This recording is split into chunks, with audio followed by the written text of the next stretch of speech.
సామెతల గ్రంథము 3వ అధ్యాయము 4వ వచనం.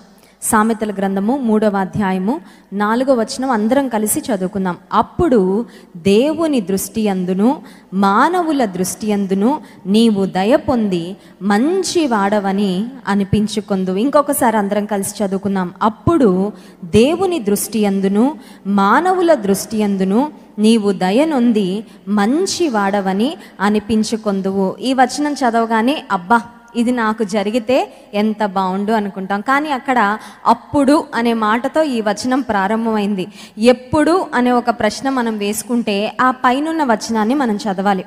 ఆ పైనున్న వచనం చూడండి, 3వ వచనం. దయను సత్యమును ఎన్నడునూ నిన్ను విడిచిపోనీయకుము, వాటిని కంఠభూషణముగా ధరించుకొనుము, నీ హృదయమను పలక మీద వాటిని వ్రాసుకొనుము. దేవుని గ్రంథంలో పరిశుద్ధ అలంకారములు ధరించుకొని దేవునికి నమస్కారం చేయాలని కీర్తనల గ్రంథంలో వ్రాయబడింది. Worship the lord in the beauty of holiness అని ఇంగ్లీష్ బైబిల్లో ఉంది. తెలుగు బైబిల్లో మాత్రం చాలా స్పష్టంగా పరిశుద్ధాలంకారములు ధరించుకొని దేవునికి నమస్కారం చేయాలి అనే మాట మనం చూస్తాం. దేవుని మందిరానికి వచ్చేటప్పుడు ఏ అలంకారాలు మనం ధరించుకొని వెళ్ళాలంటే, దేవుడు కోరుకునే అలంకారాలు మనం పెట్టుకోవాల్సిన నెక్లెస్ ఇక్కడ ఒకటి వ్రాయబడింది. ఈ నెక్లెస్ మలబార్ గోల్డ్ అండ్ డైమండ్స్లో దొరకదు, జాయ్ అలుక్కాస్లో దొరకదు, కళ్యాణ్ జ్యువెలర్స్లో, లలిత జ్యువెలర్స్లో. ఆ పేర్లన్నీ మీకే బాగా తెలుసు నాకంటే, ఎందుకంటే నేను నగలన్నీ ఎప్పుడో తీస్తాను కాబట్టి. లేటెస్ట్గా ఎక్కడ దొరుకుతాయి, మంచి గోల్డ్ ఎక్కడ దొరుకుతుందో అవన్నీ మీకే బాగా తెలుసు.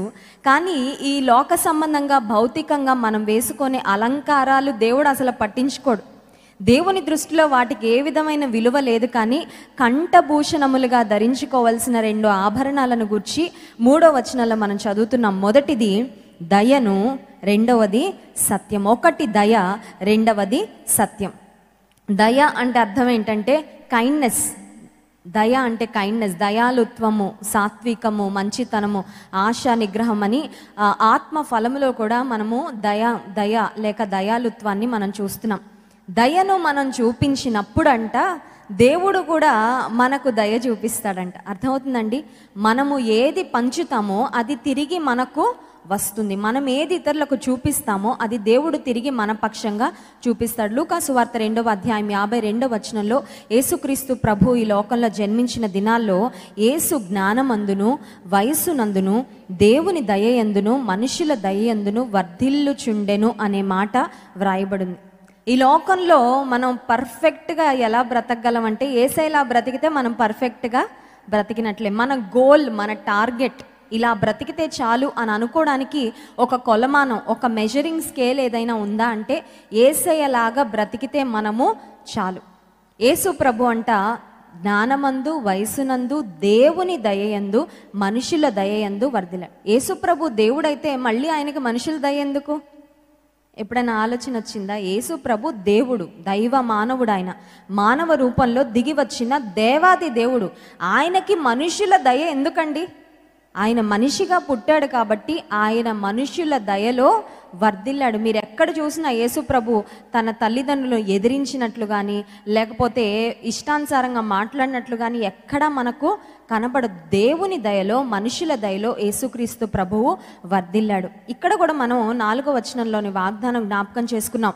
నీవు దయనొంది మంచి వాడవని అనిపించుకొందువు, దేవుని దృష్టి యందు మానవుల దృష్టి యందు. కొంతమందికి దేవుని దృష్టిలో బాగానే ఉంటారు కానీ మానవుల దృష్టిలో ఉండదు. కొంతమంది మానవుల దృష్టిలో దయ పొందుతారు కానీ దేవుని దృష్టిలో దయను సంపాదించుకోలేరు. కానీ యేసుక్రీస్తు ప్రభు దేవుని దయలో మనుషుల దయలో వర్ధిల్లాడంట. ఆయన ఎక్కడుంటే అక్కడ దయను చూపించాడు, దయను కూడా పొందుకున్నాడు. ఎందుకు ఈ మాటలు చెప్తున్నానంటే, నీవు నేను దేవుని దయను పొందితే, గాడ్స్ ఫేవర్, మనుషుల దయను పొందుకుంటే అవి కొంతవరకు మనకు సహాయం చేస్తాయి. ఫర్ ఎగ్జాంపుల్, ఆఫీస్లో బాస్ దయ పొందుకుంటే మనకు ఒక అడ్వాంటేజ్ ఉంటుంది. అదేంటంటే బాస్ ప్రమోషన్ ఇస్తాడు. బాస్ అనవసరంగా ఇబ్బంది పెట్టడు. లేకపోతే బాస్ అనవసరంగా మన మీద కంప్లైంట్స్ చెప్పడు పై అధికారులకు. లేకపోతే మన ఉద్యోగం పోకుండా బాస్ మనకి సహాయపడతాడు. అది మనుషుల దయ. మనుషుల దయ కొంతవరకు మనకు ఖచ్చితంగా ఉపయోగపడుతుంది. కానీ దేవుని దయ మనుషుల దయ కంటే ఇంకా ఉన్నతమైనది. మనుషుల దయ కంటే దేవుని దయ ఎంతో శ్రేష్టమైనది. నేను యుఎస్ నుంచి నా ఉద్యోగానికి రాజీనామా చేసి వివాహం చేసుకోవడానికని ఇండియా బయలుదేరి వస్తున్న సమయంలో నా లగేజ్ కేవలం 2 సూట్ కేసులు మాత్రమే మనం ఇండియా మోసుకొని రావచ్చు. 2 సూట్ కేసులు, నిర్దిష్టమైన వెయిట్ మనం క్యారీ చేయాలి. ఫ్లైట్లో ఎంత పడితే అంత వెయిట్ మనం క్యారీ చేయడానికి అవకాశం ఉండదు. టూ మచ్ వెయిట్ ప్రతి ఒక్కరు తీసుకొచ్చేస్తే ఆ ఫ్లైట్ కూలిపోద్ది అన్నమాట. ఎందుకంటే ఈ ఫ్లైట్ గాల్లో ఎగరాలంటే ఫ్లైట్లో ఉన్న మనుషులు ప్లస్ వస్తువులు కలిపి ఇంత వెయిట్ ఉండాలని వారికి కొన్ని మరి ప్రామాణికాలు కొన్ని ఉంటాయి, కొన్ని వాల్యూస్ ఉంటాయి. వాటిని బట్టి వారు తీసుకుంటూ ఉంటారు లగేజ్. ఒకవేళ మనం ఎక్స్ట్రా వెయిట్ తీసుకుంటే ఎక్స్ట్రా అమౌంట్ మనం పే చేయాల్సి ఉంటుంది అనమాట. డాలర్స్లో మనం డబ్బులు కట్టవలసి ఉంటుంది. సరే, నేను దాదాపు 3 సంవత్సరాలు అక్కడ ఉన్నానేమో. చాలా వస్తువులు కొనుక్కున్నాను. బట్టలు ఏంటి, షూస్ ఏంటి, జాకెట్స్ ఏంటి, ఇంక అన్నీ మల్టిపుల్ చాలా ఉన్నాయి. ఇండియాకి మాత్రం కేవలం 2 సూట్ కేసులే నేను తెచ్చుకోగలను. బంధువులకని, ఫ్యామిలీ మెంబర్స్ కానీ అందరికీ గిఫ్ట్లే సగం ఒక సూట్ కేసు అయిపోయాయి. ఇంకా ఆ తర్వాత నా వస్తువులు, నా బుక్స్, నా బైబిల్స్, ఇటువంటి విలువైన కొన్ని నేను పెట్టుకున్న తర్వాత నా లగేజ్ అంతా నిండిపోయింది. కేవలం నా బ్యాక్ ప్యాక్, నేను ఏదర్ బ్యాక్ ప్యాక్ లేకపోతే ఒక సూట్ కేసు, ఈ రెండిట్లో ఏదో ఒకటి నేను క్యారీ చేయొచ్చు, ఆ 2 సూట్ కేసులు కాకుండా. ఇవన్నీ కాకుండా ఒక వెడ్డింగ్ గౌన్ కూడా కొనుక్కున్నాను నేను. అంటే ఇక్కడ వివాహానికి వేసుకోలేదు, అందరి ముందు వేసుకోలేదు, ఫోటోషూట్కి వేసుకున్నాను. కానీ ఒక వెడ్డింగ్ గౌన్ నేను కొనుక్కున్నాను అనమాట. చాలా నచ్చి, చాలా ఇష్టపడి దాన్ని కొనుక్కున్నాను. ఇప్పుడు ఎయిర్పోర్ట్కి వచ్చిన తర్వాత అక్కడ ఫ్లైట్ నేను ఎక్కవలసిన సమయంలో వాళ్ళందరూ నా లగేజ్ను మెజర్ చేస్తూ ఉన్నారు. అక్కడున్న క్రూ వారందరూ లగేజ్ను మెజర్ చేస్తున్నప్పుడు చాలా ఎక్కువ లగేజ్ అయిపోయింది అనమాట. చాలా వరకు నా లగేజ్ డొనేట్ చేసేసాను, ఫ్రెండ్స్కి ఇచ్చేసాను, కొంతేమో పడేసాను. మరి ఎంత తీసేసినా కూడా నా దగ్గర చాలా లగేజ్ అయిపోయింది. ఈ లగేజ్ అన్నిటితో పాటు ఎక్స్ట్రాగా ఒక గౌన్ ఉంది, నా బ్యాక్ ప్యాక్ ఉంది, నా సూట్ కేసు కూడా ఉంది. అసలు 3 మనతో ఉంచుకోవడానికి అసలు అలో చేయరు. మనతో ఒక్కటే ఉంచుకోవచ్చు. ఫ్లైట్లో 2 ఏమో లోపల వేసేస్తారు లగేజ్లో.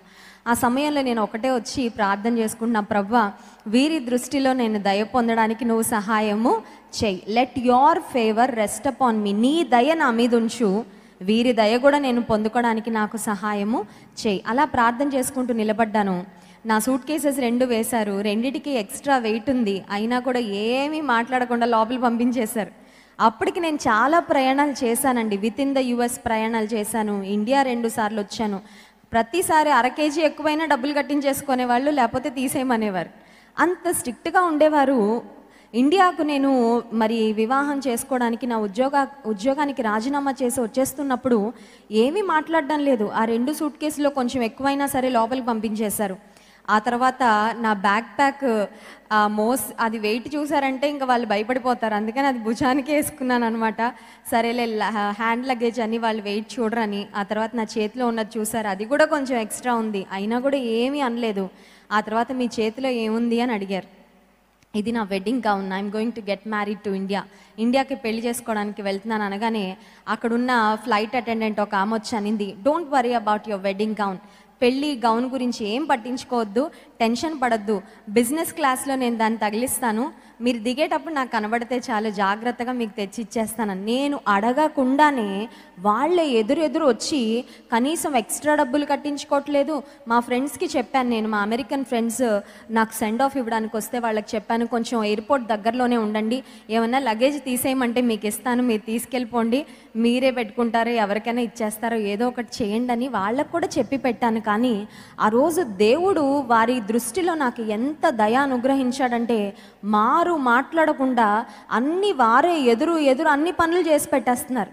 ఆ సమయంలో నేను ఆశ్చర్యంగా నిలబడి దేవుణ్ణి అడుగుతున్నాను, ప్రభువా, ఇన్ని సంవత్సరాల్లో ఎన్నో ప్రయాణాలు చేశాను, అయితే ఆ ప్రయాణాలన్నిటికీ విభిన్నంగా వీరెందుకు ఇలా రెస్పాండ్ అవుతున్నారు, వీరెందుకు ఇలా ప్రవర్తిస్తున్నారు అంటే దేవుడు నాతో చెప్పిన మాట ఏంటంటే, నీవు నా సేవ కొరకు ఉద్యోగాన్ని రాజీనామా చేసి ఒక సేవకుని వివాహం చేసుకోవడానికి, నీ జీవితాన్ని నా సేవకు సమర్పించుకోవడానికి వెళ్తున్నావు కాబట్టి నా దయ నీకు చూపించడం ఇక్కడి నుంచే ప్రారంభించానని చెప్పాడు. హల్లెలూయా.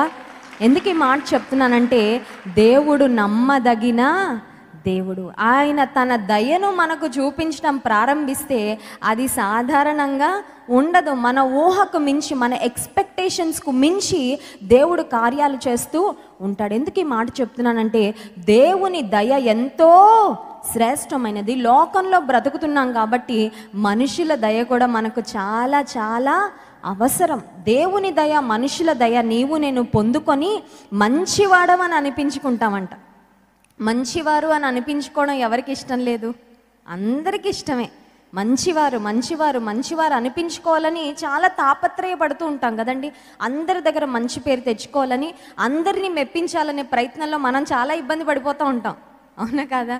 అందరినీ ఇంప్రెస్ చేసేయాలని, అందరి ఇంప్రెషన్ కొట్టేయాలని మనం ఎంత అవస్థ పడిపోతూ ఉంటామో చాలాసార్లు జీవితంలో. అయితే దేవుని దయను మనం సంపాదించుకొని దేవుని దృష్టి యందు, మానవుల దృష్టి యందు నీవు దయనుంది మంచి వాడవని అనిపించుకుందు. 2 blessings are promised here. దేవుడు ఇక్కడ ఇస్తున్న వాగ్దానాలు 2 వాగ్దానాలు. ఒకటి ఫేవర్, రెండవది గుడ్ నేమ్. ఒకటి దయ, రెండవది మంచి పేరు. ఈ 2 దేవుడు మనకి ఇస్తాడు. ఈరోజు దేవుడు మనకి ఇవ్వబోతున్నాడు. కానీ ఆ వాటిని మనం పొందుకోవాలంటే ఒక నెక్లెస్ వేసుకోవాలంట. ఆ నెక్లెస్ ఏంటంటే చూడండి 3వ వచనం, దయను సత్యమును ఎన్నడును నిన్ను విడిచి పోనీయకము. నీవు దయ చూపించు. Start sowing love. దయగల వారికి దేవుడు దయ చూపిస్తాడని దేవుని గ్రంథం సెలవిస్తుంది. నీవు దయ అనే విత్తనాలు విత్తితే నీవు దయ అనే పంటను కోసుకుంటావు. దయ చూపించే వ్యక్తిగా మనము ఉండాలి. కష్టాల్లో ఉన్నవారికి, ఇబ్బందుల్లో ఉన్నవారికి, సమస్యల్లో ఉన్నవారికి మనము దయను చూపించినప్పుడు దేవుడు కూడా ఇంటర్న్ మనకు దయను చూపిస్తాడు. సో దయ అనేది కూడా ఒక నెక్లెస్ లాగా మనం ధరించాలి. ఇంకొక నెక్లెస్ ఏంటంటే సత్యము. కొంతమంది అబద్ధం అనే నెక్లెస్ పెట్టుకుంటారు, చూసారా ఎప్పుడైనా? వాళ్ళని కలిస్తే అబద్ధాలే, వాళ్ళు మాట్లాడితే అబద్ధాలే, వాళ్ళు ఫోన్ చేస్తే అబద్ధాలే, పలకరిస్తే అబద్ధాలే, కూర్చుంటే అబద్ధాలే, నించుంటే అబద్ధాలే. కొంతమందితో నేను మాట్లాడుతున్నప్పుడు నాకు అర్థమైపోతూ ఉంటుంది ఎన్ని అబద్ధాలు ఆడేస్తున్నారో అని, అవునా కదా? ఒకటి, దేవుడు మనకిచ్చిన జ్ఞానాన్ని బట్టి మనుషులు ఏం మాట్లాడుతున్నారో మనకు అర్థమవుతూ ఉంటుంది. రెండవది, దేవుడిచ్చిన ఆత్మ జ్ఞానాన్ని బట్టి కూడా ఒక వ్యక్తి మాట్లాడుతున్నప్పుడు వారు ఎటువంటి ఇంటెన్షన్స్తో మాట్లాడుతున్నారు, ఎటువంటి ఉద్దేశాలతో మాట్లాడుతున్నారు అనేది కూడా పరిశుద్ధాత్మ దేవుడు మనకు తెలియపరుస్తూ ఉంటాడు. కొంతమంది మాట్లాడుతూ ఉన్నప్పుడు ఆ మాటల్లో యథార్థత లేదని, ఆ మాటలు సత్యము కాదని పరిశుద్ధాత్మ దేవుడు లోపల చెప్తూనే ఉంటాడు. కానీ అనుకుంటాను కొన్నిసార్లు మరి అబద్ధాలు చెప్పి చెప్పి అలవాటు అయిపోయి కొన్నిసార్లు దేవుని సన్నిధికి వచ్చినా సరే కొంతమంది మారరు. కొంతమంది జీవితాలు ఎలా ఉంటాయంటే ఎంత మరి నీటిలో ఉంచినా, కొన్ని రాళ్ళు చూడండి, ఎంత నీటిలో ఉంచినా, సముద్ర ప్రవాహాల్లో ఉంచినా ఆ రాయిలో ఒక్క చుక్క కూడా నీరు వెళ్ళదు. కొంతమంది కేవలం ఆ బండ హృదయాల్లాగా ఉంటాయి. ఎంత బలమైన వాక్య ప్రవాహం వాళ్ళ మీద నుంచి వెళ్ళిపోతున్నా, ఎన్ని సంవత్సరాల నుంచి వెళ్తున్నా వారిలో ఆ బండలాంటి హృదయం ఉంది. కాబట్టి వాక్యాన్ని పొరపాటు కాదు, సంఘానిది పొరపాటు కాదు, వాక్యం అందిస్తున్న దైవజనుల పొరపాటు కాదు. కానీ వ్యక్తి హృదయంలో మార్పు రాకపోతే ఆ బండ హృదయంలోకి ఒక్క జీవజలపు చుక్క కూడా లోపలికి వెళ్ళదు. దేవుని వాక్యంలో నీవు నేను అభివృద్ధి పొందడానికి, ఆశీర్వదించబడడానికి, వర్ధిల్లడానికి అన్నీ ఉన్నాయి. ఇవన్నీ ఫాలో అయిపోతే మామూలుగా బాగుపడం. మనం అన్ని విధాలుగా బాగుపడతాం, అన్ని విధాలుగా బల అనిపించుకుంటాం, అన్ని విధాలుగా మంచి పేరు తెచ్చుకుంటాం, ఖ్యాతి తెచ్చుకుంటాం, దేవుని దయ సంపాదించుకుంటాం, ఆశీర్వాదాలతో మనం మన జీవితంలో తులతూగుతాం. కానీ దయను సత్యమును నీవు కంఠభూషణాలుగా ఏం చేయాలంట? తీసుకొని మాస్క్ ధరించుకున్నట్టు. ఇంట్లోంచి బయటకు వచ్చేటప్పుడు ఏం ఎత్తుక్కుంటున్నాం? వేర్ ఈజ్ మై మాస్క్ అనుకుంటున్నాం. మాలాంటి వాళ్ళు మాస్క్ మర్చిపోతామని హ్యాండ్ బ్యాగ్లో 10 మాస్కులు వేసుకొని తిరుగుతున్నాం. ఎందుకంటే గమ్మున బయటకు వచ్చినప్పుడు మాస్క్ మర్చిపోతే కొంచెం మాస్క్ కావాలి కదా, ఏమున్నా లేకపోయినప్పుడు మాస్క్ కంపల్సరీ అయిపోయింది. అందుచేత ఆ మాస్క్ పెట్టుకొనే వస్తూ ఉన్నాం. కానీ ఇంట్లోంచి బయటకు వచ్చేటప్పుడు వాచ్ పెట్టుకున్నానా లేదా అని చూసుకుంటారు, కమ్మలు పెట్టుకున్నానా లేదా అని చూసుకుంటారు, మెడలో అది ఉందా ఇది ఉందా అని జాగ్రత్తగా చూసుకుంటాం, కరెక్టే. కానీ దయను సత్యమును ఎన్నడూ మనల్ని విడిచిపోనీయకుండా వాటిని కంఠభూషణముల వలె ధరించుకోవాలంట. రెండవది, నీ హృదయమును పలక మీద వాటిని వ్రాసుకొను. నువ్వు ఎవరితో ఉన్నా ఒక ఫోన్ కాన్వర్జేషన్ చేస్తే, కొన్నిసార్లు చూడండి ఫోన్ మొదలెడితే కొంతమందికి 1/2 hour 1 hour టైమే తెలియదు, మాట్లాడుతూనే ఉంటారు. ఆ మాటలన్నీ అయిపోయాక ఎన్ని సత్యమైన మాటలు ఉన్నాయి, ఎన్ని అసత్యాలు ఉన్నాయి. ఎన్ని వాస్తవాలు ఉన్నాయి, ఎన్ని ఉపయోగం లేని వ్యర్థమైన మాటలు ఉన్నాయి, ఎన్ని దేవుడు మెచ్చే మాటలు ఉన్నాయి, ఎన్ని దేవుడు మెచ్చని మాటలు ఉన్నాయి, ఎన్ని నీకు ప్రయోజనకరమైన ఉన్నాయి, ఎన్ని నీకు ఉపయోగం లేని ఉన్నాయి. ఒక్కసారి ఆలోచన చేసుకుంటే అర్థమవుతుంది. మనకి మనం మార్కులు వేసుకోగలిగినంత బాగా ఇంకెవరు మార్కులు వేయలేరండి. మన జీవితాన్ని దేవుని వాక్యపు వెలుగులో మనము పరీక్షించుకొనగలిగినంత బాగా ఇంకెవ్వరూ మనల్ని పరీక్షించలేరు. అందుకే దేవుని ఎదుట ఎప్పుడు మనల్ని మనం పరీక్షించుకుంటూ ఉండాలి. దేవుడు మనకిస్తున్న వాగ్దానము, నీవు దయను, మంచి పేరును పొందుకోవాలంటే, మంచి వాడవని, మంచి దానవని అనిపించుకోవాలంటే, వివాహమై వెళ్ళబోతున్న, వివాహం కొరకు ఎదురు చూస్తున్న ఆడపిల్లలు మంచి కోడలు అనే పేరు తెచ్చుకోవాలంటే ఏం చేయాలంట? దయను సత్యమును విడిచిపెట్టకూడదు. దేవా, నీ దయ నా మీద ఉంచు అని దేవుని సన్నిధిలో ఆయన దయ కొరకు ఎదురు చూస్తే, మనము దయను చూపిస్తూ సత్యంగా యథార్థంగా మనం బ్రతికితే దేవుడు మనకు దయను కుమ్మరిస్తాడు, అలాగే మంచి పేరును అనుగ్రహిస్తాడు. అవి రెండు పొందుకునే కృప దేవాది దేవుడు మనకు అనుగ్రహించును గాక. ఆమెన్.